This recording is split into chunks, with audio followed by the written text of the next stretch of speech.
Hii ni Maurusi Online TV. Usisahau kusubscribe, kulike, kushare na kucomment. Naitwa Jeremia Hango, ni afisa madini mkazi mkoa wa Kimadini Mbogwe. Mkoa wetu wa Kimadini wa Mbogwe unasimamia wilaya 3 ambazo ni Mbogwe yenyewe, Bukombe na Nyang'hwale. Mkoa wetu wa Kimadini Mbogwe ulianzishwa mwaka 2021 na lengo kuu la kuanzisha mkoa huu wa kimadini ilikuwa ni kuweza kusogeza huduma karibu na wachimbaji. Na tangu umeanzishwa mkoa huu wa kimadini, tunaweza kusema kumekuwa na mafanikio makubwa. Tunaweza kusema hivi kutokana na ukweli kuwa tangu mkoa huu umeanzishwa, makusanyo katika mkoa huu wa kimadini yamekuwa yakiongezeka. Mwaka 2021-22 tuliweza kukusanya kiasi cha shilingi bilioni 21, lakini mwaka uliofuata tulikusanya bilioni 22. Mwaka wa fedha uliopita tumekusanya bilioni 27, lakini na mwaka huu wa fedha mpaka sasa hivi tumeshaweza kukusanya kiasi cha shilingi bilioni 22. Kwa hiyo tunaamini kwa mwelekeo huu tunaokwenda nao mpaka kufikia mwishoni mwa mwaka tutaweza kuzidi lengo lile ambalo tulikuwa tumekusanya katika mwaka wa fedha uliopita. Mkoa wetu wa kimadini wa Mbogwe, madini yanayochimbwa kwa kiasi kikubwa ni dhahabu. Yapo madini ujenzi ambayo nayo yanachimbwa, lakini kwa kiasi kikubwa makusanyo yetu zaidi ya 90% tunategemea kuyapata kutoka katika uchimbaji wa madini ya dhahabu. Mkoa wetu wa kimadini wa Mbogwe kwa kiasi kikubwa makusanyo tunayapata zaidi ya 60% tunayapata kutoka katika eneo la Nyang'hwale, ndiko ambako uchimbaji kwa kiasi kikubwa unafanyika. Lakini kuna juhudi ambazo zimekuwa zikifanyika kwa upande wa serikali kuhakikisha katika eneo hili uwezeshaji wa wachimbaji ili kuweza kuzitumia fursa ambazo zipo katika mkoa huu.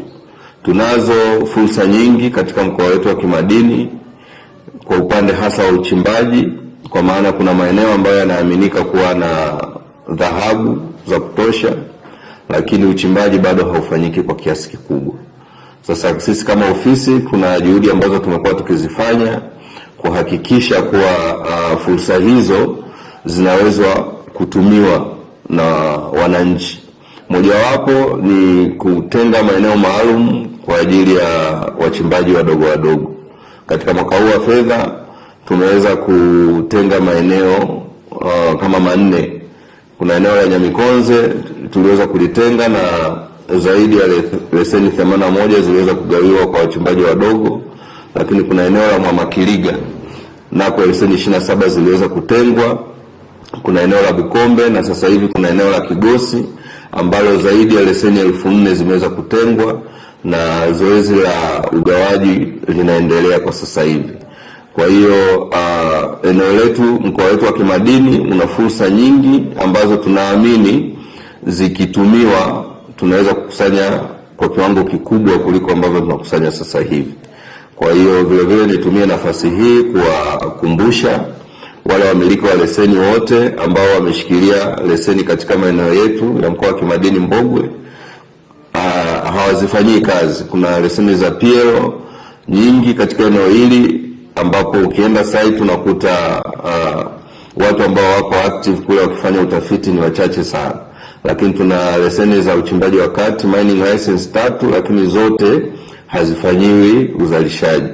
Kwa hiyo nitumie nafasi hii kuwaomba waweze kurudi kwa jinsi ambavyo walikuwa wamepanga, waweze kufanya kazi ili zile fursa zilizopo hapa ziweze kunufaisha serikali kama ambavyo tulikuwa tukitegemea wakati tukiwapa hizo leseni. Lakini vile vile tuwakumbushe kuwa kama wataendelea kutofuata ule utaratibu ambao unatakiwa, maana yake leseni hizo tutazifuta na kuweza kuwapatia wale watu wengine ambao watakuwa na nia ya kufanya kazi na sio kushikilia leseni.